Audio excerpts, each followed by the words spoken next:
Hello, everyone, and welcome to episode 70 of Podcast of Five Rings, your source of enlightenment on video games, tabletop, anime, film, and tech. Each episode of Podcast of Five Rings releases Monday mornings on iTunes and SoundCloud and topic by topic. Day by day on YouTube with the full video releasing on Friday. Catch updates about the podcast or for other news. Give us a follow on your social media platform of choice. Listen in the description below. I'm just going to call you the Dark Fortune Memer. It's always you who gets me laughing right before I start to read the intro. I feel like we need to mix it up every now and then. We just can't. We can't keep going there the same thing every week. 3, 2, 1. I'm not ready. Yes, I lied. We got Meta. We got the Resident Wild Card Mao. Yo, he died. I was about to say. Yes, real life lag. Real life lag. Yeah, he lives in a time and space 3 seconds behind everyone else. Only Mao. And yes, only me.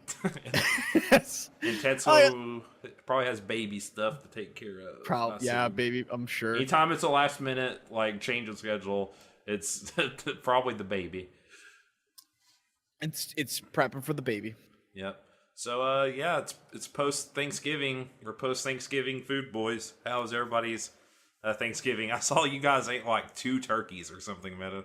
Yeah, so well, you're on that keto, so I mean it's probably good for you. No, I stopped keto for the holidays. Yeah, I was like, there's no way. That's hard. I'm like, I'm not even gonna bother trying. I mean, I've been watching it. I've tried to cut out carbs where I don't feel it necessarily. Like, I'm not like, throwing my face into like every single thing I can get into. Mm-hmm. Like some sort of unwashed puppy. But I am like, there's moments like where it's like, well, do I really want to eat this? And it's like, nah, I don't really need this. This is unnecessary, like carbs and whatnot. So like just the other day, I went to Burger King and I went to Burger King, but I'm like, I really don't feel like eating the buns on the burger, so I'll just order it without the buns. And then I negated it by getting large onion rings. So yeah, so there you go. I kind of did that earlier. Do you guys have Glen Jean's Deli?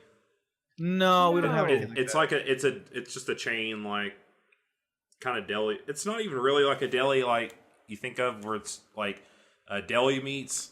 They do like burgers and sandwiches. They just call themselves a deli for some reason.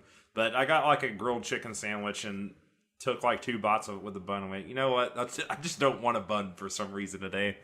Just started eating the chicken. But that's fine. It's like that's why I exactly did what I did. So yeah. It was good. It was I like it. But yeah, no. So going to the 2 turkeys to answer your actual question now. You guys name your turkeys, which I find interesting. That is a Lily thing. That is her and her alone. Never happened before I knew her, and now it's become a happening thing. She apparently likes to get really intimate with the bird she's about to cook. I don't know why. When you stuff the lemons and oranges up its ass, you gotta get. She's like, you gotta at least get on a first name basis with them. Apparently, I guess so. You don't just shove things up birds that you don't know the name of. It's incredibly rude. Exactly. Yeah, it's very, very ungentlemanly. So my parents are not together. And so I went and had 2 different Thanksgivings, and that's really just the end of the story. So we went over to my dad's place. We cooked up a bird on a grill. We brought it over because where he's at, they can't have grills, or at least he doesn't have a grill. I should say. Yeah. They can have grills. He doesn't have a grill big enough to cook the turkey. Mm-hmm. So we're like, I'm telling him like, Lily makes a mean turkey. Just makes a really mean one, and it really hurts. It packs of bites. So he had never had it. And I was like, just let her try it. Like, let her cook for you, because it's probably one of the best turkeys. Because originally, I'm not a big fan of turkey. I think turkey is really hard to cook. It gets too dry, and you end up just having kind of like chewy meat. And I hate that meat. I'm very particular about how you do your meat. And if your meat just becomes like some horrible pot roast stew, chewy meat, where you're like spending a half a minute trying to just get this bloody thing, chomped up enough so you can actually eat it, you've gone wrong. So I was skeptical about this. Lily learned me the ways of actually having a good turkey. And of course, my dad is blown away by it. He's like, this is like one of the best freaking turkeys I've ever had. So, and then obviously, because I had it on Thanksgiving with my dad, then I went over to my mom's place and I'm like, hey, we're going to have turkey again. So I was like, okay, well, here we go. Round 2 with the bird. Dude, I love leftover turkey. Turkey is great. I think turkey is great, but I think it's just essentially an upgraded version of a chicken because I think they love don't. turkey. I don't think they have that much of a difference in taste. That's just Oh, me. they do for me. Man. See, I noticed it too. I would take turkey over chicken every time. Damn. You want Turk filet, Mel? Yes. Fried turkey nuggets. I will say I like dark meat though more than white meat. No, I like white meat. I love the flavor. I love the legs meat. of turkey. I'm the only one in my family who eats them, so it's good for me. I love dark meat. It's great. It's delicious. It has flavor, which I don't think white meat really has. And you're eating the wrong turkey. Nuh-uh. Oh yeah. Nuh-uh. Look, Meta's taste buds are just inferior. Okay, let's just go with that now. You know what? I'll concede that I can't taste spices for the life of me unless it's literally just covered in it. Yeah. If it's not like a half an inch thick, I just can't taste the spice. What about your Thanksgiving, Mal? What did you do? It was good. I went to my mom's. There was 4 of us and like enough food to feed like, I don't know, 20 people. There always is. That's how it always goes. Yeah. And there's so much stuff that just getting a little bit of everything, I still walk away feeling sick. Jeez. But it was delicious. And I got a lot of leftovers. I only just finished it like 2 days ago. Yep. My I finished mine literally in like a day. I didn't bring home that many leftovers though, but yeah, I went to my mom's for Thanksgiving. A fun weekend story from it's not really that fun. It's not that long. It's not much of a story, but I had a friend here. Yeah, I know. It's more of an anecdote. Tell me, what else do you have to market that you don't want to sell to me? I had a friend in town for Thanksgiving, and for my birthday, I got the new Mario Party, and we did something that you should never do, which is play the Mario Party drinking game. Why would you? Wow. And yeah, it went about as well as you could imagine. I imagine it went horribly. It's the new one, so you're using the Switch, and it's got motion controls and lots of memory games and things like that. So, perfect game for when you're hammered. It would probably be more funny watching it than it would be participating. The retelling of it sounds more like shame than actual enjoyment. I got very drunk and passed out at like 11 o'clock at night. So, well, I mean, honestly, that could have ended way worse. Oh yeah, considering drinking was involved. So I could have woke up like a mile down the road. Who knows? Just a mile down the road. With like clothes on that you did not start in. What happened? Overturned car in a ditch next to you. So that was our holiday. Now let's get into our topic, shall we? What do we got on the agenda for tonight? I think you're starting us off, Meta. Yes, I am. My topic is what else I did when I wasn't here for that 1 week. I was in Vegas for FanFest, and it was good. I know you were just on the edge of your seat needing to know, was it good? Did Matt have a good time? And you're absolutely right. A lot of cool stuff that happened there. There was. Actually, I was right. They obviously, I'm going to jump on a little tangent here. Can I just say that whenever you're going off to these conventions or these festivals or whatever you want to call it, cons, whenever you're going off to these things, for the love of God, have something there to actually, announce something big to announce, because that's really what people are going there for, is they kind of want to be there in person when you drop out like your next expansion, here's what's happening, and then like you just drop it out and whatnot, because that's really what I kind of out there for, which obviously that's what happened when we went out there. Shame, BlizzCon, shame. Yeah, I mean, it can happen with not even BlizzCon. I think there might have been other places that have done this where they've gotten like together, they've hosted something, and it's like it's not really big. It's just you hang out with people that like mine. Yeah, that's great. You could do that, but you really should have something else or another reason to come there than just to hang out with people. So, but I mean, like it started off great. We got on there. We got down to Vegas. But the flight in was a problem. We had a connecting flight, which I'm not a fan of connecting flights. I've never done this. Is actually my first connecting flight, but even before I did connecting flights, I was like, I just don't want to do connecting flights. I don't like them. The concept of them. I just everything about them, just I just don't like. Even have just 2 planes in one day, not okay. Uh, but we gotten the tickets because I have the card that I use gives free miles based on money you spend and whatnot. So it allowed us to get us a free trip down there. We effectively uh spent incredibly low amount of money, both for the tickets to get out there as well as for the hotel stay itself. Incredibly low. Nice. Disgustingly so. So I was very happy with that. I just wasn't happy with the fact that we had to do the connecting flight, which obviously, if I'm telling the story, it means something went wrong. And as this is want to. So we got up around like 6 or so in the morning. And we got down to, oh, I'm sorry, no, we got up at around 5. We got down to the airport. Got there, we were all set up we got through the lines. Thanks to the card, and because of being a part of the group before, we were able to skip through like the really long lines and stuff. We were to get to the quicker ones. Get to our spot. We've got like an hour to burn, and we're like, oh, thank God. So we go run over, get something to eat, come back, and as we're waiting for the flight, we get an alert on my phone that says your flight has been delayed. So I'm like, uh-oh. Because when we fly in, it was taking us to San Francisco, which I don't understand why. I would have been glad, like, just give me a parachute. I'll just hop out when we're flying over Vegas. But Boom, we're going to San desert. Francisco so that I can fly back over to Vegas. But we get the delay on there, and I'm like, uh-oh. So because our next flight, our connecting flight, was an hour apart of time. We had an hour when we landed to get to our next flight before it took off. So the delay is an hour long. So like, we looked this up. It looks like our flight's delayed, but then the next flight also got delayed, leaving from San Francisco. They were running late, so we're like, oh, okay, we might be okay. And then we get the alert again about 30 minutes later on into this new time limit, and it says it's been delayed again. And the reason for it is because of the wildfires out in California. Oh, they're completely blocked down, so they're only letting so many planes come in at a time. So we're obviously freaking out a little bit. So we have to go over, get a plane adjustment and whatnot. We have to, say, like, I was like, I have to ask about, is our luggage gonna be okay? Because our luggage is like on a different flight. It doesn't actually go with you.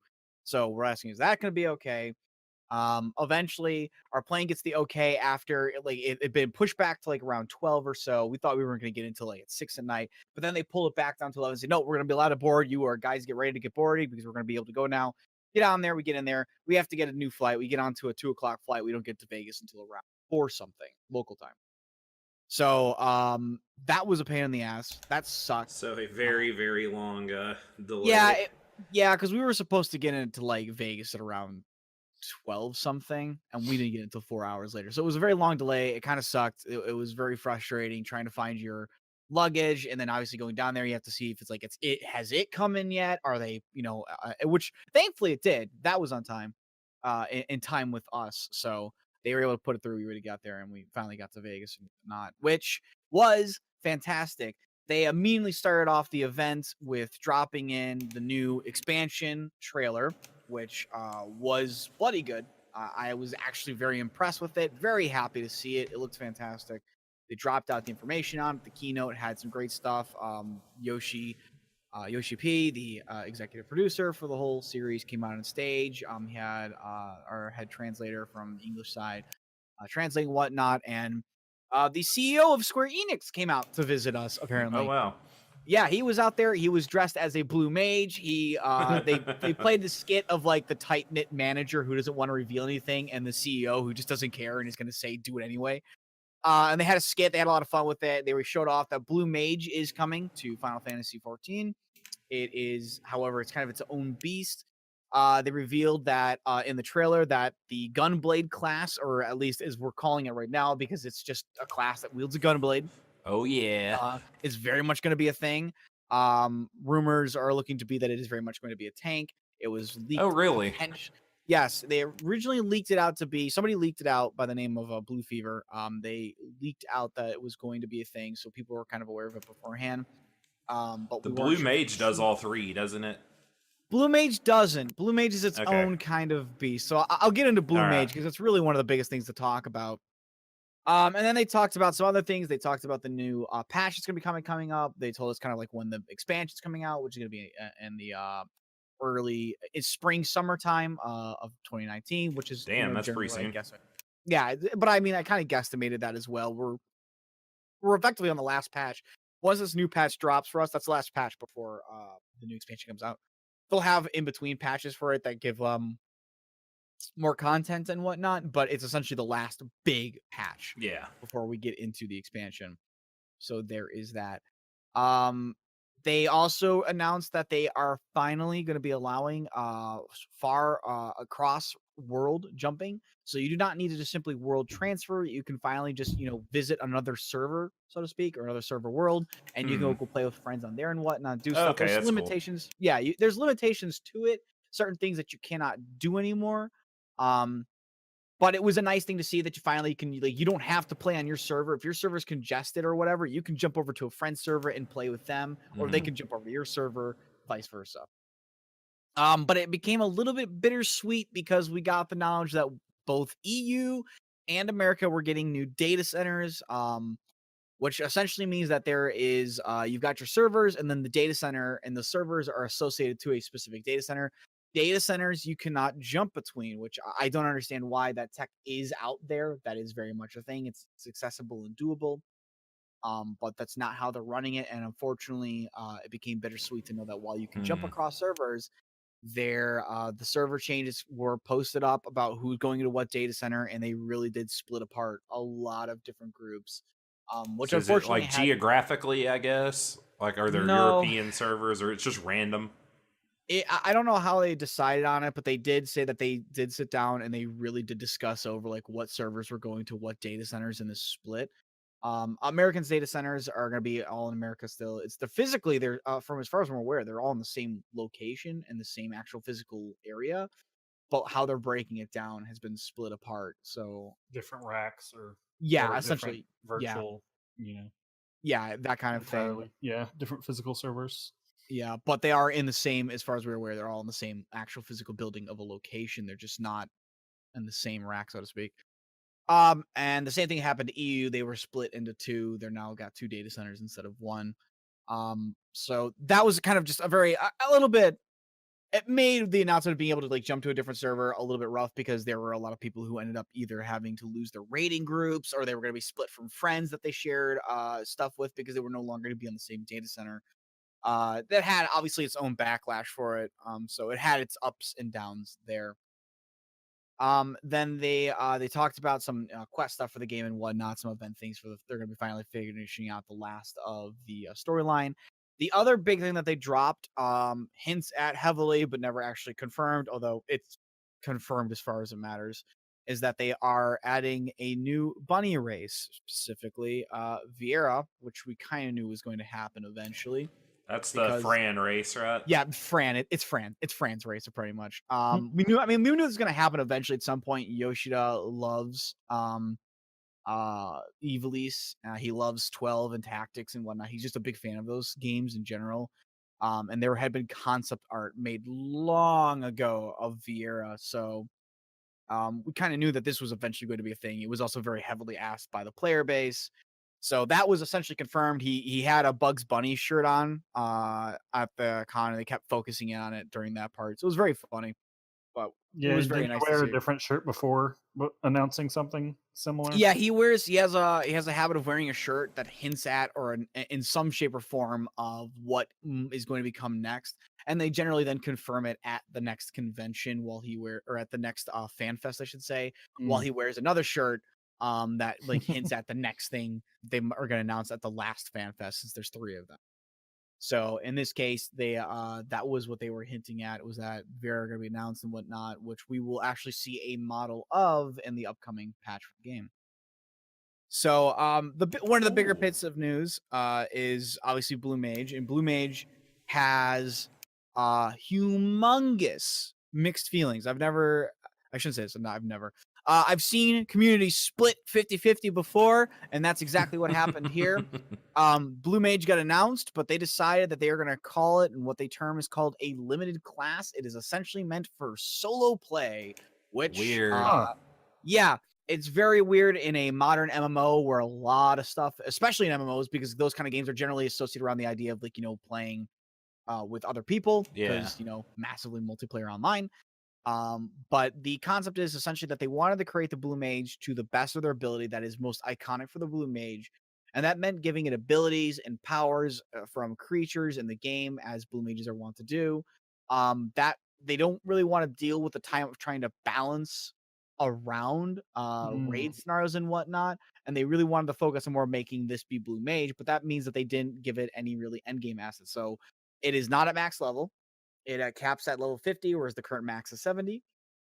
It will go through the world. It will learn these abilities. You have hints as to where you can go to learn certain abilities, which is about 49 in total as of the moment when it releases, which it is coming out in this next patch. It is not coming out with the expansion. It is for the next patch.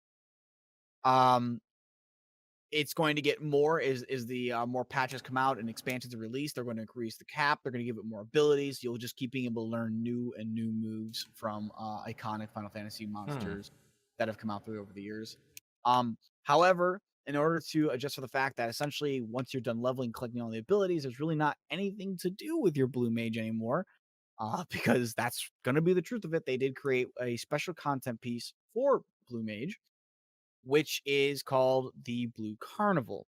And in this, you essentially perform an arena style fights of about 3 rounds where you have to use different combinations of abilities to try to defeat these fights and the mechanics that are involved with them. And there's apparently going to be 25 different arena matches with 3 rounds in each of them. They're going to follow more of like the iconic Final Fantasy fights. Like flying creatures are going to be weak to lightning. Fire creatures are going to have so weak to stuff. the Blue Mage's end game is basically a puzzle game. Essentially, yeah. Just using the combat system for it though, and you'll be Right. kind of trying to mix and match your abilities that you've learned as a Blue Mage to bring them into the fights to make it easier. Though they stated that at the end of the day, you can potentially do most of the fights with, like, you don't have to have all the abilities to do all of the fights, but it definitely makes some of them way easier. So, obviously that split the community because on one hand, that means that if you were looking forward to Blue Mage, kind of being able to raid with it and play it and with parties and whatnot, that's not really going to happen. You can't utilize the duty roulette, which is essentially just like your dungeon finder. You can't, at least you can't do that by yourself. You can go into pre-made ones, but you cannot go into the duty roulettes ones itself. You can't be randomly a Blue Mage and be put into a group. It also means that obviously, because you're not going to be level 60 or 70, you can only bring it to certain parts of the world in the game. If you try to go to like the newer content areas, you will get killed because the creatures are way higher level than you. And there's nothing to learn from them either. So there is unfortunately that. Some people love this idea though. They like the idea of solo content. They like the idea that they get to kind of just focus on something else. I am of the personal opinion that I really wish there had been the best of both worlds. I do not see why they can't do both. I understand that there's limited resources and time and balancing a rotation and creating mechanics for Blue Mage while also giving them this stuff is not an easy feat by any means. But you either get a solo content that eventually you're going to cap out on because people will eat it faster than people are going to eat this content faster than it can be created. That is just a statement of fact. And there is no time gates to this. There's no time locks to this. So people are potentially going to be able to get done with everything beyond potentially the Blue Carnival specialized fate for Blue Mages within less than a week's time, potentially in 3 to 4 days, I'm gathering.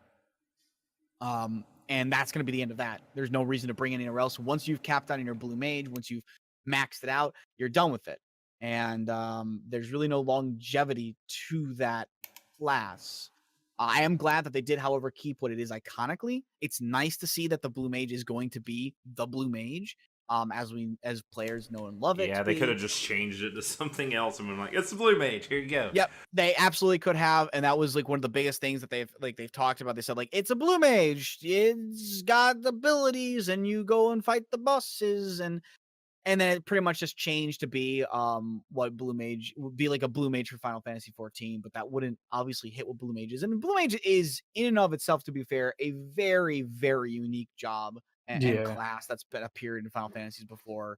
So I can understand where they come from. I don't think it's impossible. I think personally, again, I'm going to stand by my statement of I think personally both could be done. I understand that takes work, but I think that's probably the ideal should have been reached for instead of trying to decide which way or the other. And if they ever figure it out, they can always patch it and make that happen. Yeah, they could change it around. We never know. The future is always open for possibilities, and that's the case.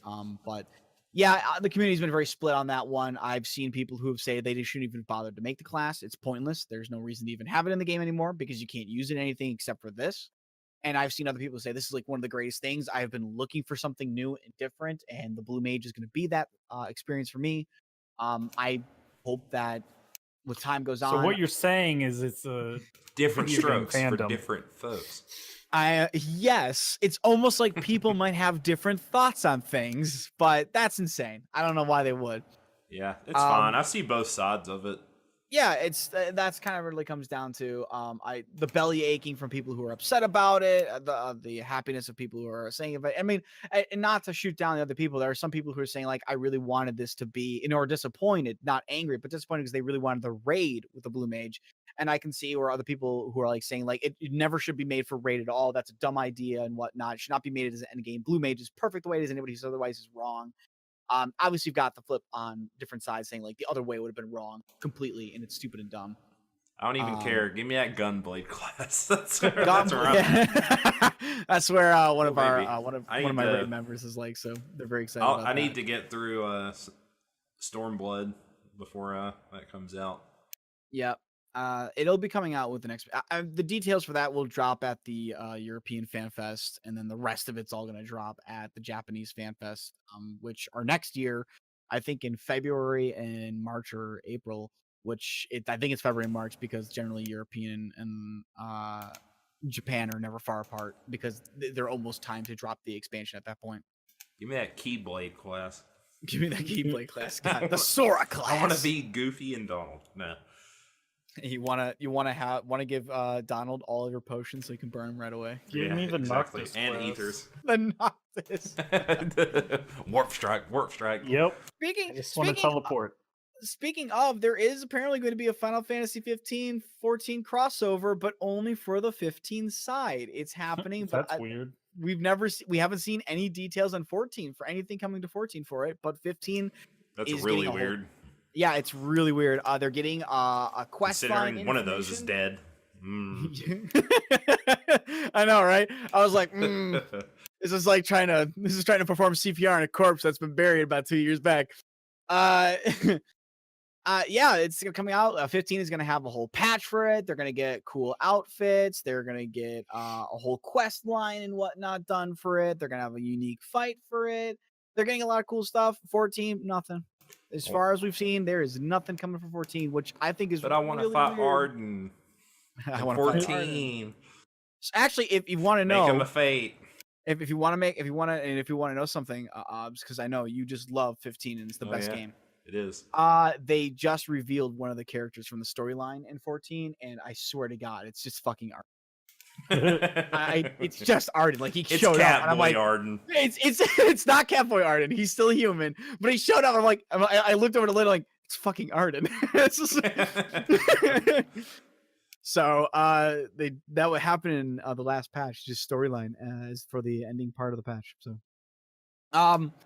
but otherwise, it was great. We had a good time. We had a chance to play a new combat. We got to play some of the new events that they had there, as well as with the upcoming battle, special battle that we're going to get in the future. So that was very fun. We got to fight Yojimbo, who turned out to be actually Gilgamesh in disguise, which was really weird. because I was actually really psyched to go fight Yojimbo because I think I was like, oh, I get to fight an actual like summon. That's really cool. I get to fight like a primal summon and whatnot in the game. And then it's like, no, it is actually Gilgamesh. I'm like, you son of a bitch. Traveling the I wanted to fight you, multiverse. dog. I didn't want to fight you. It said I'm everyone upset. who had to fight Gilgamesh in any Final Fantasy game. just- I didn't yeah, want to you fight know. you. I didn't want to fight you. What are you doing here? He's like, He's like, this is from the strongest of swords and shit. So he showed up. He did all his Gilgamesh thing, and I was like, you're the worst, Gilgamesh. Get out of here. I was very upset. I wanted to fight a dude and his dog. So I was really hoping because I was expecting like, yeah, I'm gonna fucking Yojimbo. He's gonna throw money at our face. It's gonna be great. Yeah. I was expecting something, but no, that's not how it works. He's not a cool fight. It was just Me. Gilgamesh. Old man Gilgamesh, and he would What's have the, got away with it too. So what's the story for the next expansion going to? Have they said a lot about at least where it's going to focus on? Well, yes, they kind of given some focus on for what it is. So we know for a fact that with the expansion, Can I be a Garlean guy yet? No, I don't think Garleans are going to be available. For a number of reasons. No, they have explained what's going to happen. We do know what's going to go on. Is that essentially, our characters are going to become the Warrior of Darkness, not the Warrior of Light anymore. We're doing a all flip the flop. edge. Literally all all the edge. All. Hey, the it's a edge. nod to Final Fantasy 3. Original. The expansion is called Shadowbringer, so there you go, Obs. It's your expansion. It was designed specifically for you. All the edge. It is as far as we can tell.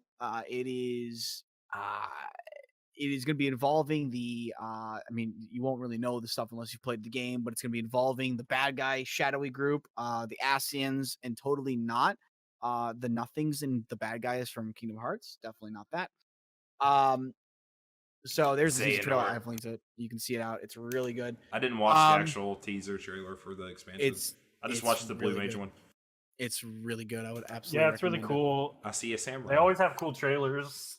Yeah, and that's not the full Makes trailer. me want to play, but Yeah, it's not the full trailer. They stated that is just a teaser trailer. There is more that's going to be coming with the next one, so we'll get the full trailer, which they did last FanFest as well. They gave us only a part of it and then showed the rest off either at the Japanese or European. the one with the monks fighting. Yeah, the monks fighting, and then it turned over to the samurai and whatnot, stereotypically cutting a bullet in half before knocking his opponents down in an explosion of energy. I'm surprised it wasn't a long Which sword. everybody cheered for and thought it was great, and I'm like, absolutely. How can you not love that? It's a trope for a reason. So I'm sure whatever happens with the rest of the trailer, we're also going to be all excited for and whatnot. But essentially, from what we understand of the story, and it's been hinted at this for a while. In the beginning of the game, you were given the blessing of light from Heidelin herself, who is essentially a being of all pure light. But as the game has gone on, as the story has continued, as more has been told, we've kind of been shown or told in subtle, but She's kind of a bitch, isn't she? not a bitch, but that Heidelin is pure light, and light doesn't exactly mean good. We learn about the fact that our world has been fragmented into 13 pieces, and you're playing on the Prime world, the one that the fragmentations all come from, which is where Heidelin hides out at. And at the opposite end of the spectrum is Zodiark, who is the warrior, essentially, of darkness and whatnot. I'm sorry, we're in the middle, not at the end where Heidelin is, but there's these individuals who come in part of the storyline, which I believe you should have had already if you've gotten through all of Heaven's Word. Who are called the Warriors of Darkness. And when they show up, they are essentially you, but from another world. And they explained in no uneasy terms that essentially they kept fighting and they won and they won and they won again. And their world is still going to die because the light is quite literally burning and scorching it into glass. Wow. So they come to your world in hopes to get in contact with Heidelin in order to find salvation for theirs. Which kind of tells us that the light is not good. It's not good. There needs to be a sense of balance, which is a problem because if you have too much light, your world will also die. So we believe that this storyline is essentially going to bring that to the forefront and explain why the Asians have been doing what they're doing, why we continue to have to fight off these dark forces. What happens if we beat all the dark forces? And more importantly, how do we bring balance back to everything? Because that is the most important thing. Which is what we believe the real theme of the game is about balance and ending this astral umbral eras of cycle where some giant calamity happens, everything's okay. Some giant calamity happens, everything's okay. We need to bring everything back to balance. And that's what we believe the story is going to take us with the Shadowbringers, which is why we become the Warriors of Darkness, because we realize that if we continue to fight for the light, we're going to actually kill our world. So that is what we think is going to happen. We have yet to see, but I'm looking forward to it because we're getting pretty close to what is essentially going to be the end of the Heidelin storyline, which Yoshi did state was going to be about 10 years long with an expansion. So this expansion, the next expansion, and potentially the next expansion after the one coming out, Shadowbringers, or the expansion after the one after Shadowbringers, will be the ending storyline for Heidelin. And then at what happens with Final Fantasy 14 after that, we don't know. So, but otherwise, we had a great time. There was good events. As always, Vegas is expensive, but it has tons. Did you eat some good buffet food? We did. The buffet food was great. Although I will say, and oh god, I shouldn't swing out here, but there was a buffet at the place we stayed at. It was not that great. I was a little bit disappointed with it. Every other place was okay, but the buffet, I was just like, this is just okay. My bosses were in Vegas the same weekend that you got. Everybody's going to Vegas. Everybody's going to Vegas. went to Vegas. My bosses went to Vegas. You guys went to Vegas. When are we going to And Vegas? here I am, sitting here in cold-ass Tennessee. 30 degrees outside. I don't know, man. I don't know when we're going. That sounds like a thing you need to fix, bro. I know, right? Absolutely need to fix. But yeah, so that was our time over there. We got some cool loot stuff that comes, like swag and whatnot. We got some cool swag. We got some cool stuff from winning certain events and whatnot. So we were able to come home with some really cool, neat things. Overall, it was a good, fun time. 10 out of 10. I will probably do it again in 2 years' time. Life willing, allowing me to do so. So life finds a way, Meta. Life finds a way. So as the great Dr. Dinosaur said. So Dr. Dinosaur, Jesus. I don't remember the character's name. I don't know where that's going. Dr. Dinosaur? Oh. You're gonna have to watch Jurassic Park again, Obs. Oh no. All right, now take us to topic 2. Take us somewhere that's not Final Fantasy in Las Vegas. I've been playing a lot of video games lately. I think I put away almost 5 in the last 2 weeks. You had a lot of time off work. Holy crap. And I'm not going to talk about any of that stuff. That sounds like that's a great way to intro. I like it. Sell me more. But I want to know about the games you beat, Mao. No. Last Sunday, I went with some friends to see the latest Fantastic Beasts movie. And that is what my topic is on. Tell us about this movie. Tell us about it. You guys see the first one? Yes, I've not seen any Harry Potter movies. Oh, or anything in that universe, nor read any of those books. How? Okay, then. No, how? I gotta know. Stop. Hold on a second. Because I'm the most interesting nerd in the world. I don't read Harry Potter. Harry Potter reads me. Oh my god. Don't turn this into Chuck Norris jokes, all right?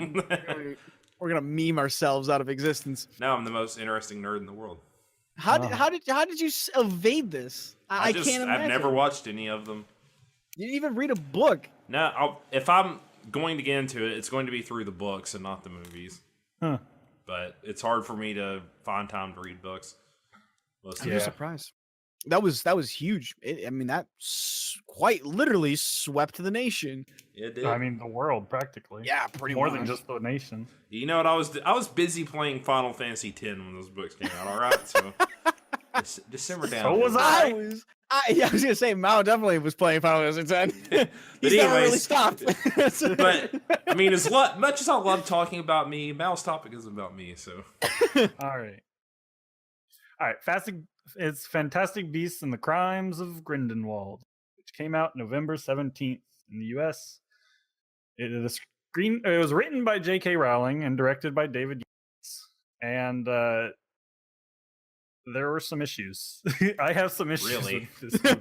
Do you now? Yes. Please tell us, oh wonderful Mao, what issues do you bring to the table this day?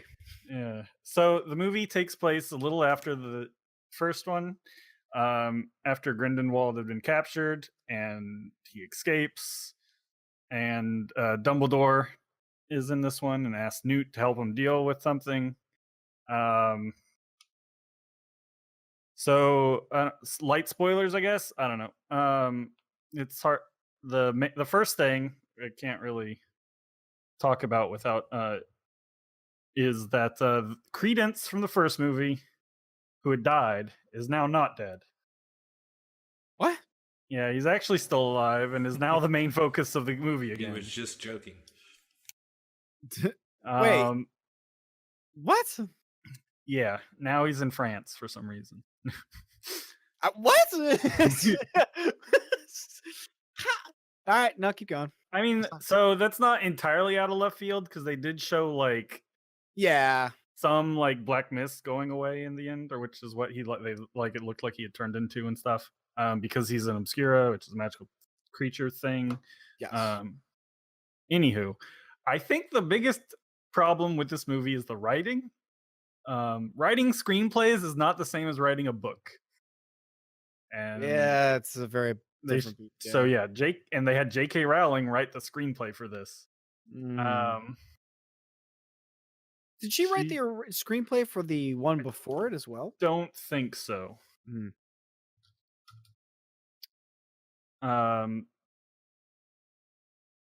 Let's see. Yeah, because I never looked it up, but it says actually it was, or Really? it shows it as written, but oh yes, her screenwriting debut. Okay, there you go. But this one was just worse, has way worse writing, so I don't know. Maybe she's running out of ideas because there's going to be 5 of these movies. Holy shit! Seriously? The biggest, I think I saw this in a lot of places, is a lot of people felt like this was a filler episode. Ooh, that's not a good sign. Yeah, I don't like.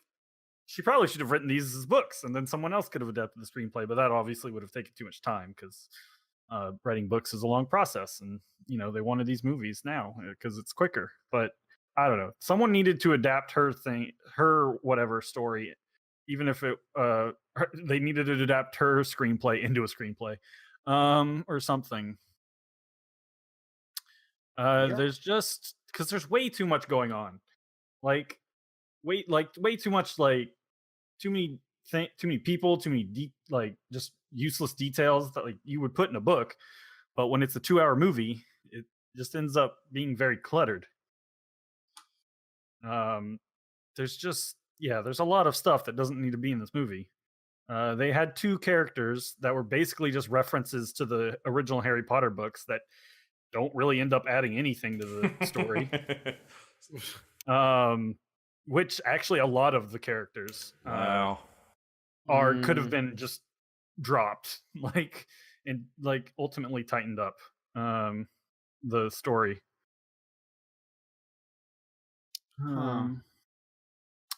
Yeah, so the primary protagonist is Newt Scamander, and then you have your primary antagonist Grindelwald, who they don't feel like they're in the same movie.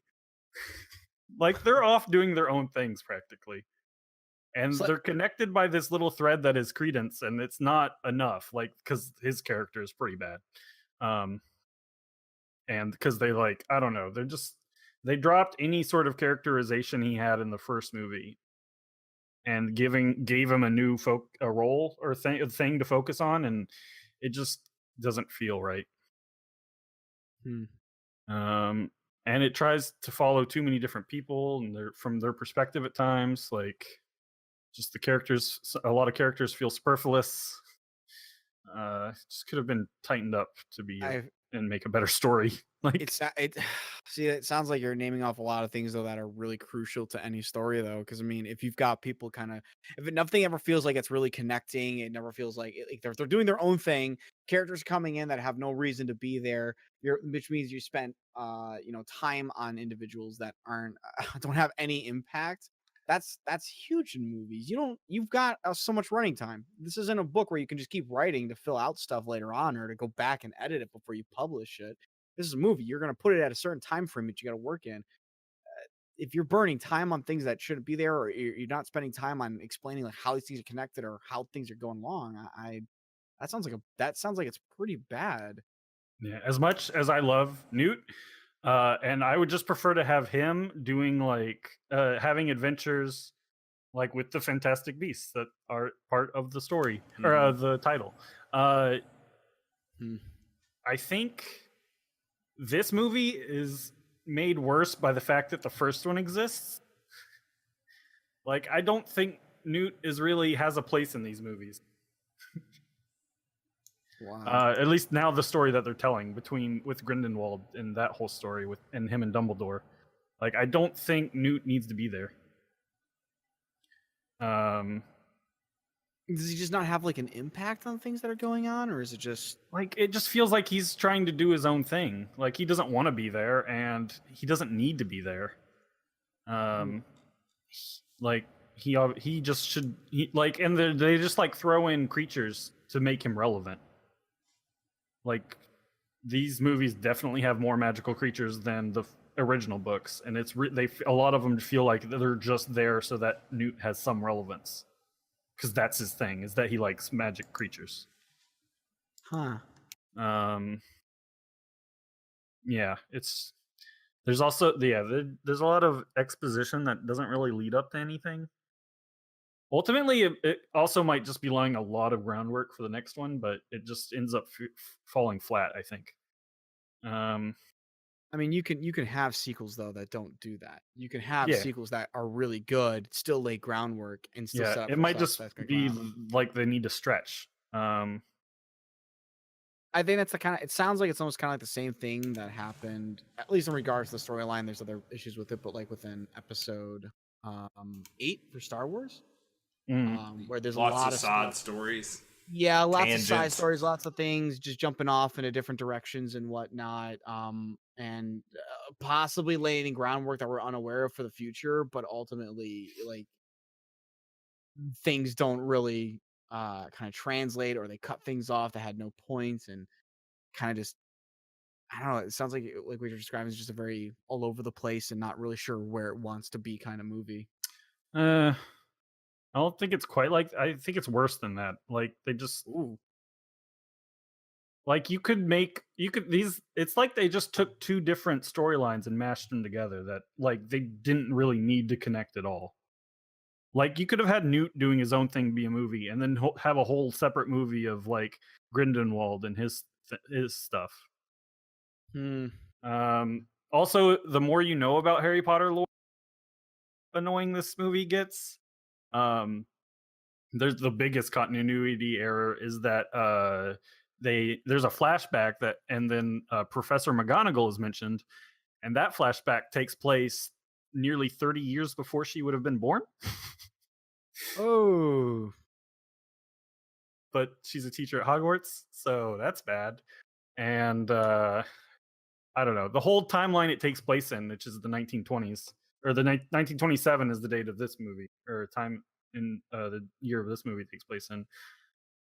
And I don't feel like it needs to take place during this period of time. Like I think they just had it at this time period to tie in Newt, because there's still 17 years until Dumbledore and Grindelwald duel for the only time. Like the first and the only time they see each other after they were younger, which is before this movie takes place, is in 1945. So we still have 18 years actually until they duel, which is the only other time they see each other. And I assume that's going to be like the climactic ending to the last movie, but that's still a lot of time to cover. Yeah. To jump 17 years in the next 3 movies. That's a lot. That's a lot of time you're going to have to fill in. Yeah. Like this could have been a much simpler trilogy that left out Newt's character and told the story that they want to tell between Dumbledore and Grindelwald. It's a little bit weird. Yeah, I don't know. So as for what I did like about the movie was I think all the acting is really well done, and I think all the actors and whatnot did a great job, except maybe Creedence. But I don't even think it's Ezra Miller's fault. I think it's just more of I don't think any actor would have made that character work. Um, and I didn't think I'd like Johnny Depp as much as I ended up liking him. So you were pleasantly surprised by him. Yeah, like outside of again the writing, like when they had him kill or involved in killing a toddler just to show us that this is definitely a bad guy. It was just kind of like some pointless evilness. Like the rest ended up being good, and I think they made a decent showing of how his villain is different from Voldemort. Whereas Voldemort would delight in his cruelty and ruled through force because he's basically the strongest wizard ever. Grindelwald was cold and when dealing with his problems and not he didn't look like he was enjoying it. It's more just like he had to do it, and because he's all about his greater good, and he has a more of like the silver tongue and like charming people, winning them over to his side, and he ends up just basically being Wizard Hitler. Of course he is. I mean, that is what he is. So yeah. So yeah, I mean, I liked the that. I mean, Jude Law was great as young Dumbledore, and I still love Newt, and they Zoe Kravitz as Lita Lestrange, who I think was one of the best, or the well done, one of the best characters or new characters they had in the movie, but just kind of with the writing again, like the story they were telling, it just kind of wasted it in the end. There was some really good visuals, very spectacle. Other like David Yates though is the director, and I don't know if he should probably not have been the director on these two. Like he has a very dark color palette. He's done all the Harry Potter movies since Goblet of Fire, and yeah. I think he should have been left out of this movie series. But other than that, like all the beasts look cool, and cute for the ones that were supposed to be cute. Like I think they did the beasts well, even if they don't really need to be in the story. Yeah. So ultimately, I think there were two separate stories that they just smashed together. There weren't enough Fantastic Beasts or Crimes of Grindelwald. They should have picked one to focus on, because like Grindelwald, just like besides escaping and killing a few people, he doesn't really do any crimes. So I don't know why it's titled The Crimes of Grindelwald. He has probably. He's setting up for all of his crimes. He's going to perform in the next movie, The Crimes of Grindelwald 2, Electric Boogaloo. The serial crimes of Grindelwald. The serial crimes. Well, if it makes you feel any better, Rotten Tomato unfortunately gives it I guess unfortunately, depending on how you look at it. Oh yeah, it was around the 50% I think earlier. Yeah, it's at 40 now, and only 65% of the audience liked it, with an average rating of 3.6, and that is out of nearly 10,000 ratings. Like it's like fine, but it's definitely the worst of any Harry Potter movie. I mean, if you're gonna have a bad Harry Potter movie, then it's gonna happen. Like, no, you can't forever go on a perfect track record. There's just no such thing. At least not nowadays, anyway. So I mean, if this is the one it's got to be, then it's got to be the one it's got to be. But thank God it's not like an ending movie or something to a series. That would have been way worse. I think it just needs tighter writing, honestly. Hopefully it doesn't turn into a situation like not to bring up Star Wars again, but here I go. Like on the prequels where George, for better or Yeah, for worse. I've seen a lot of comparisons. So she's basically going Lucas at this point. Yeah, and that's kind of what I was just about to say. Point is like, hopefully, some people kind of set up and go like that may not be the best idea, and Yeah, not back away just because she is the writer and she knows this yeah. world so well. Honestly, her world building has never been amazing. Like there's like people really love the world, but the like once you get outside of the halls of the classroom, like the story starts to break down a lot. Like when you start getting into the actual Yeah. like how the world should be. From my perspective as a non-Harry Potter knowledge person, it seems like people care more about the characters than the world. Yeah. Well, Yeah. I mean, a lot of people like, a lot of the fans like want to go to Hogwarts. But like when you start thinking about like the whole money system and then like the number of wizards in the world and stuff, there's just a lot of problems that would actually arise if you were to make this into a real world.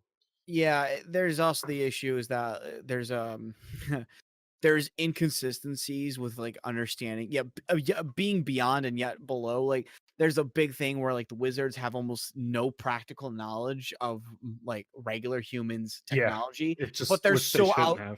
Yeah, which they shouldn't have. They're so outnumbered and outclassed apparently from the numerics that they should be very good at understanding regular stuff, because otherwise how do they fit into a neighborhood when like you're the only wizard in that neighborhood and there's like 10 people around you that aren't. I think they mentioned in a fact like there's generally like wizarding neighborhoods that are just like all wizards and whatnot, but I mean Yeah. there's a point where like even if you have a whole neighborhood, there's still like governments and stuff that are going to be Mhm. around those areas. I don't know. They're just very disconnected from a Yeah. world that they're And- very clearly a part Well, of. at some point they all go from wearing three-piece suits to robes because they're in like no robes in this movie, despite like in the 90s that Harry Potter takes place in, like all older wizards like are in robes and stuff, but in these movies they're like wearing the clothes that normal people are wearing, which in the 20s is like suits and stuff. Yeah.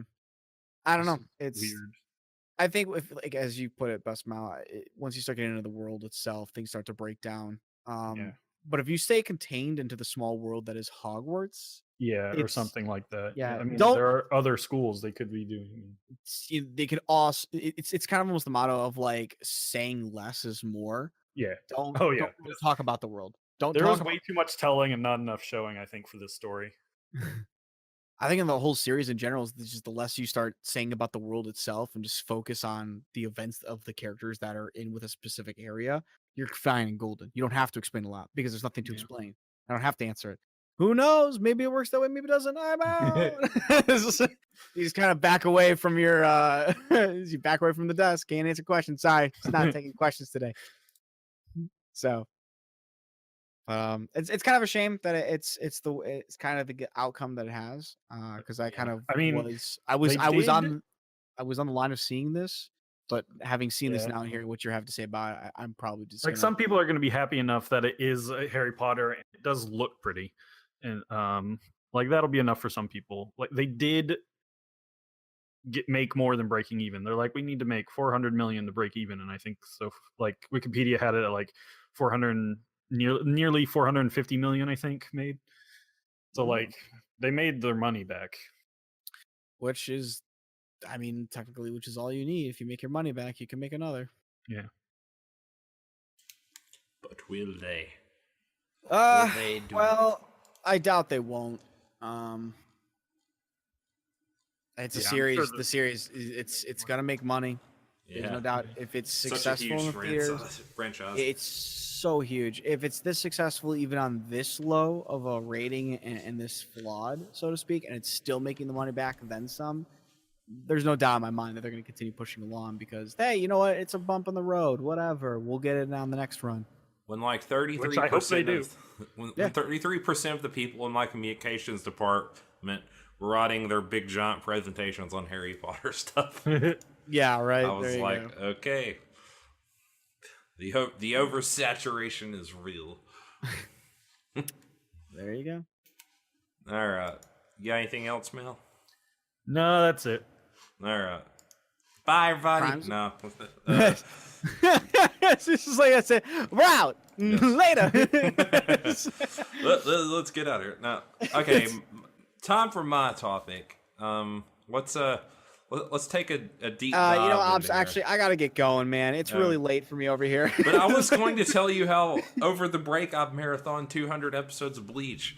Oh no! I'm You know watching what? that over and again. Man, you know I got a lot of commitments to make. It's not been that many. Well, I've skipped over the filler, but no, that's not my topic.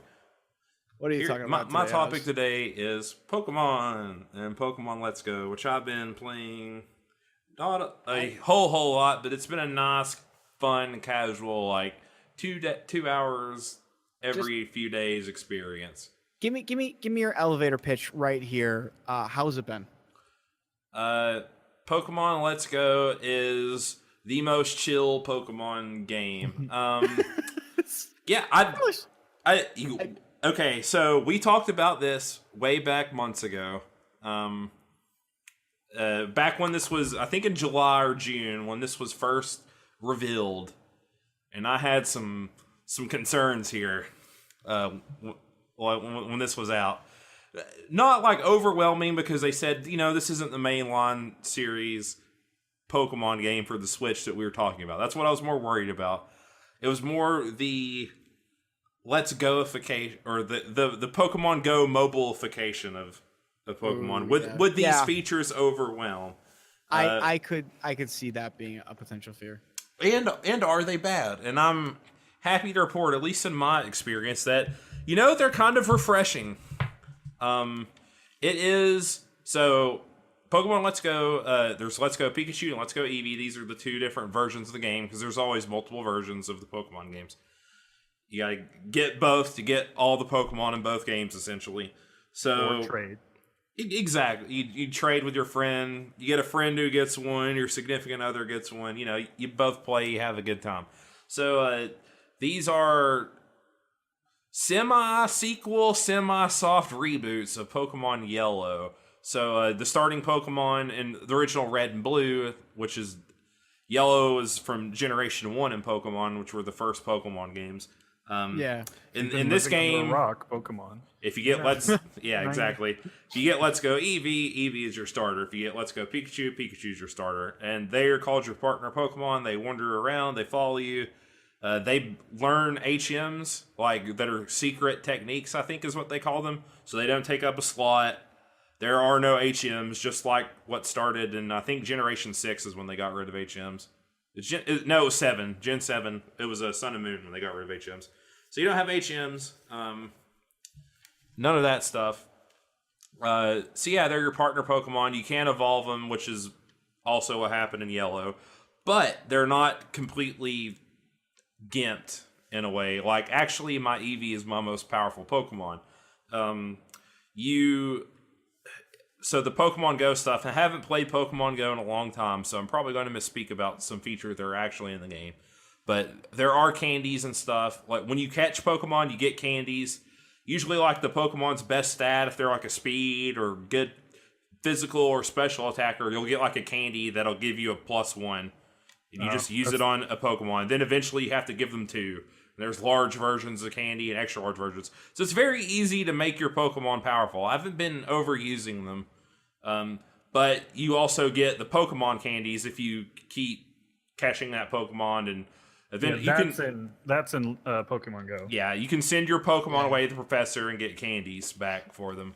And if you send enough, then you'll get like Eevee candies. And I've gotten like 10 Eevee candies. But you also just... Some trainers and milestones you reach, they'll just give you like either Eevee or Pikachu candies. So, so that's why my Eevee's more powerful. He's got like a decent lot of stat boost. But yeah, so basically a soft reboot sequel. It does take place chronologically after Gen 1 and Gen 2 and all that stuff. You are not playing Red. Your rival is not Blue. So no Ash and Gary. You are 2 new characters. You run into Blue at least around on your travels and stuff, and your partner at one point comments that he was the Pokemon League champion at like a few years ago, like 5 or 6 years ago. So, which I didn't know, but yeah. So one big thing about Pokemon is that you battle Pokemon and capture them. So you go into battle, you weaken them, you throw a Pokeball, you paralyze them, put them to sleep if you have a rough time. Pokemon Let's Go uses the Pokemon Go cash mechanic. So if you play in TV mode with your Switch docked, you use the Joy-Cons to throw Pokeballs. I've been playing in handheld mode, which you do not have to use motion controls to catch the Pokemon, and it is a lot better. Because you can't just like, oops, I turned my wrist and I missed and stuff like that. You get most of your XP actually from catching Pokemon. If you catch multiple types or multiple of the same species of Pokemon in a row, get a chain. Chains are how you get shinies. Chains also give you boosted experience every time you add on the chain. So it actually is a really quick way to level up your party fast, is to just catch like 20 Zubats in a row, or wherever you are. You'll also get catching Pokemon gives you experience. Yep, and you'll also again get candies if you catch Pokemon, which you can also use to level your Pokemon. I actually really like that. Random battles aren't tedious really anymore. If you want to catch a Pokemon, you get through it really fast. Pokemon also appear on the world map now. They're not random encounters, so if you don't want to fight any random encounters, you just avoid them. It's actually really good and probably the best difference. And that's the best change that's made any change. RPG with random encounters is when you can avoid them. Yeah, but a lot of people don't like them. I typically don't mind them unless the encounter rate is ridiculous. But I'd play games with random encounters, but I still much prefer when I can choose when to do it. Yeah, I actually have seen a lot of people actually give praise to being able to see Pokemon on the field now, because it also meant that they could try to avoid the ones that they don't want to deal with in general and try to seek out the ones that they were looking for. Yeah. And this is where I call it a soft reboot. It has a lot of you still get Bulbasaur, Charizard or Charmander, and Squirtle in this very same way you do in Pokemon Yellow. You get access to all three of the originals. You get access to them in the same way. But there's a lot more trainers. They're very different. The routes are a bit different. I'm on the bicycle route in the old game. Canonically, 6 years later, right? Yes, or something like that. A lot of stuff is similar, but at the same time, it's very different. The Pokemon are different on the routes. You can catch wild Bulbasaur in Viridian Forest. You can. Just the random locations are different. The items are different. So I was telling Mal before the podcast, I equate it more. It's almost like Black. There's Pokemon Black White and Pokemon Black and White 2. It's almost like halfway between that, kind of, in a way. It's not really a remake. There's enough different stuff and enough surprises to keep it different. And it's the more modern twist on Gen 1, so you have all the new types. You have the special physical split. TMs are not one-time use, stuff like that. So a lot of the good quality of life stuff. So for those that have Gen 1 fatigue, I could understand why they would feel it. I think Mal is the one who talked about that. But I just...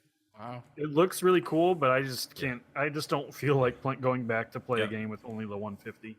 When it goes on sale, you should play it. It is a game I would definitely strongly would recommend to Pokemon fans, and it does enough stuff that's different. I've loved it. I've enjoyed my time with it immensely, and it is a very breath of fresh air on the Pokemon formula. I would love if they did this for Gen 2 eventually, then Gen 3, and then Gen 4. Yeah, I'd like this to become their remake series, essentially. Yeah. And then they can do just mainline games. And then by the time they get to Gen 4, they'll have another way to start all over. Yeah. Because why remake anything past Gen 3, apparently? Exactly. So, now I want to talk about the other half. And this is where I think, at least from what I could see, Nintendo's kind of goal with this, I think, was to bridge the gap between Pokemon Go players and actual, I don't want to say actual, but traditional Pokemon players. And I think they want to bring in the Let's Go audience. I just don't think that's necessarily going to succeed. It is the fastest selling Switch game, I think, in its first week. But compared to the other Pokemon games, it's not that big. Just It's because selling not a lot of about- people well, own Switches. I think it's selling about on par as like any of the remakes or whatever. It's but not selling like a mainline. And I can see what they were trying to do, though, as you say. Is like, when we talked about this before when they originally announced it, that this really was very clear, like a potential. This is not only like testing out the system and kind of utilizing it to see, like, okay, what can we do, but also kind of trying to bring in the Go players into the actual series itself, which is really, which is understandable because that really is the major focus for that. Yeah, and how many casual mobile gamers, especially the ones who play Pokemon Go, are going to invest, $300 and then $60 into the game for a Switch in this if they don't already own a Switch? So yeah, it is kind of like it's geared towards that stuff. It does a lot of stuff that's like very friendly. A lot of people are saying the game's really easy. I just hit a point. Yeah. It feels normalish to me. It feels about the same as all the other ones. Like I just hit a very like. You also said you hadn't been using all the candy. No, and I haven't been using the candy. Like I can understand like if you just sink all your candy into your Pokemon. If you use all of the stuff they give you, then then it's probably it's like a weird interactive difficulty. Like if you just play it and don't use all the new features, like if you don't use partner, like 2-player battle, which obviously just makes things like super easy. Right. If you're just 2-on-1ing everybody. If you don't use like abuse the candies and stuff, then it's going to be about as challenging as a normal Pokemon game. Like if you think, oh, here's Shorts guy, he's going to have this stuff, and no, he doesn't. He's got something else. So like the trainers have different stuff. They're different level. You got to take like it's got all the Gen 7 mechanics in quotes. So I mean, it's different enough to where I've been surprised. Like I think some of the gym leaders have had different Pokemon, stuff like that. So I've enjoyed it a lot. I'm curious to see. I assume this is the engine that they'll be using for the next game, though. I'd like it to look a little the better. Graphics, I don't know. I don't know if they'd have an entirely new engine though. Yeah, the world looks good.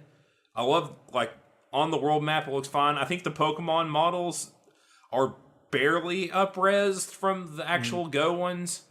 I'd like them to look a little better, but. It's more nitpicky than anything. Probably they look fine. They look fine, but they could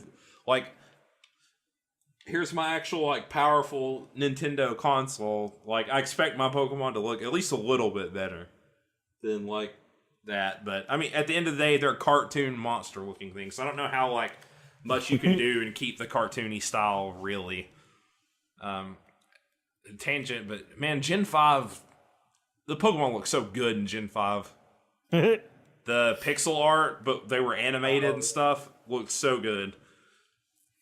But tangent over. But yeah, so if anyone was on the fence and is a Pokemon fan about Let's Go Eevee and Let's Go Pikachu, I would say I would recommend it. I've seen a lot of people, streamers and stuff, really latch onto it and enjoy it. A lot of speedrunners, actually. I've seen a lot of people be like, I did not think I was going to like this, and this is great. Exactly. I had very, mild expectations going into it, and I was very pleasantly surprised.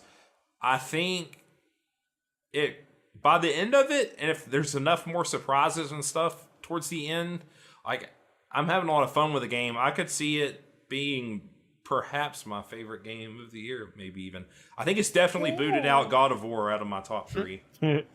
So it's up there. I love it, and it's awesome to have.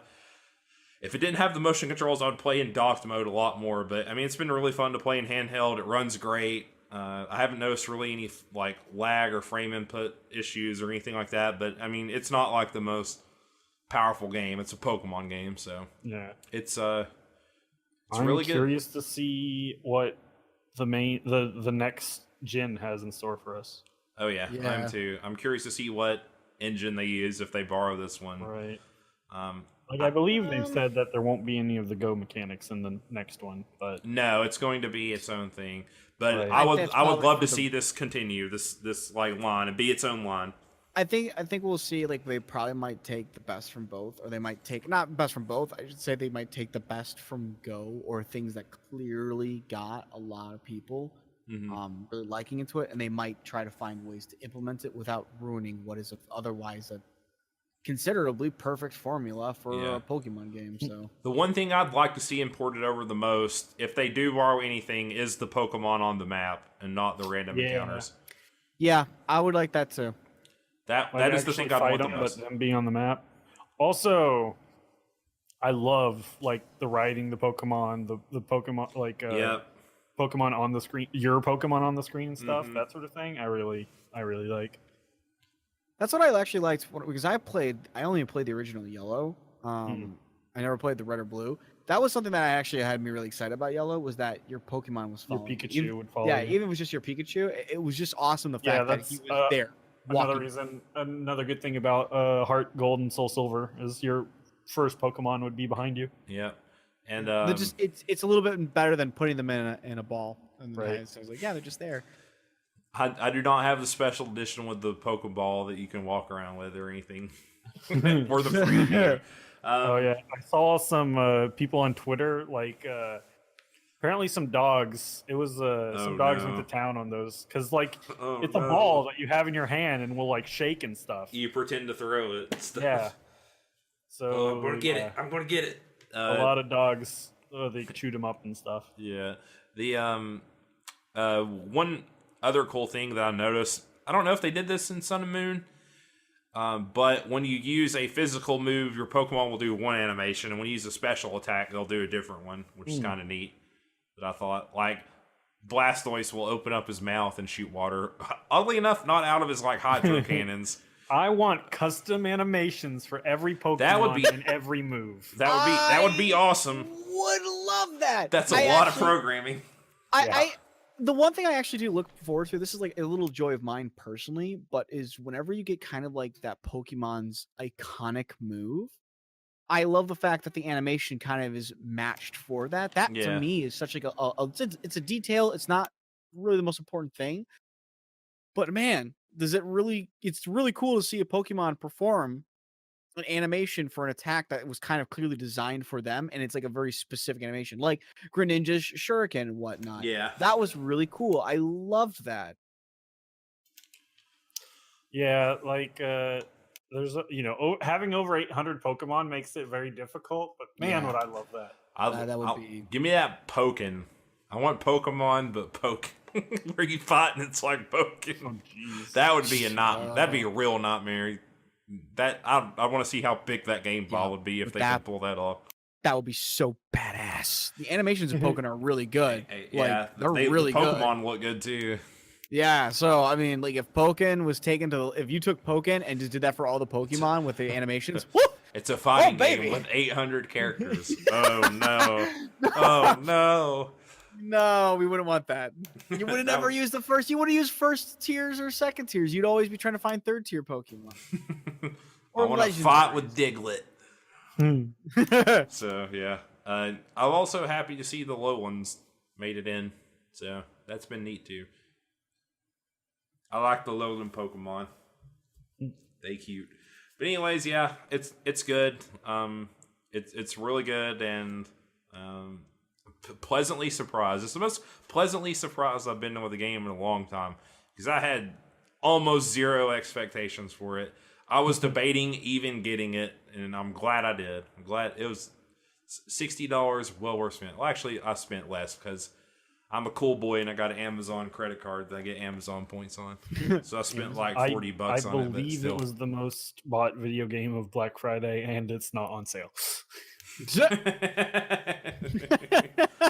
Yeah, it's hilarious. Yeah, it's great. I'm glad so many people are liking it, and again, I hope they keep doing them. I'd love to see. This I will be the definitely get Gen 2 if they get it. If they do a Gen 2, Gen 2 would be so good. I don't remember Gen 2. Oh, Gen 2 is the greatest. But yeah. All right. This has been episode 70, a podcast of 5 rings, your source of enlightenment in the realm of video games, tabletop, anime, film, and tech.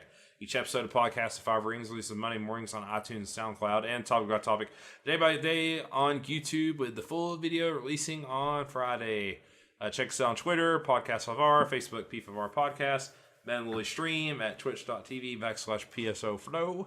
Yar. And we're almost at the end of the year episode here. Probably 2 more weeks, I think. And we'll be off a few weeks for the holidays. Yeah. Oh, man. I'm looking forward. So get your whatever next week's topic is. It better be freaking important. It's gonna be the last one you get of the year, because Otherwise you're fired until next year. I'm gonna have trouble coming up with favorites for a lot of stuff. Surprisingly, it was very cut and narrow for me last year, and now I'm like, I don't know. I don't know. There's not a lot. I mean, we've got Smash Bros coming out. Yeah, I know. Will that take the cake? Here. Yeah, I think like a week from Friday. Yeah. Yeah. So 8 days from now. I mean, Meta, I've already illegally downloaded a leaked copy. Wink, wink. No, I didn't. I wouldn't know how to do that. For the posterity of this Nintendo. Recording, I would never do such a thing, Nintendo. Yes. I would never violate Nintendo's rights to their personal property, intellectual property, any of that stuff. I'm not a Green Pokemon. On my 3DS, my lawyer has advised me that I paid $500 for a 3DS with a capture card inside of it. Actually, speaking of, did you see that Nintendo just released new? Oh yeah. They're finally in the 2018. They're finally getting caught up to the modern age. It's amazing. We can't punish people for making stuff out of our stuff. Oh, or we shouldn't. Finally, they upgraded their what is it? Content creation rules? Is that what they call it? Yes, the content creation rules, which now states that you cannot put raw footage of anything, but if there's commentary or edits on it, or it's being utilized in something, they won't knock it. It's still not the greatest, but hey, they're taking a step forward. Yeah, I mean, to be fair, if you're just gonna upload like the soundtrack or something, I can understand them getting a little frustrated about it. I can get that. But it was when they were going after people who were using it either like in reviews, or they were playing the game and talking over Let's it. plays, streams, those stuff sort of like things. that. That's Stuff not that everyone is doing for every other video game. Yeah, it's a little bit weird to be going after that. So, all right, let's get out of here. We'll see you guys next week with some stellar topics. Yes, absolutely. Sound off, Meta. You started some of the this. games I played. Like, we'll never know what Mao oh, played. look at the time. We gotta go. Bye. Bye.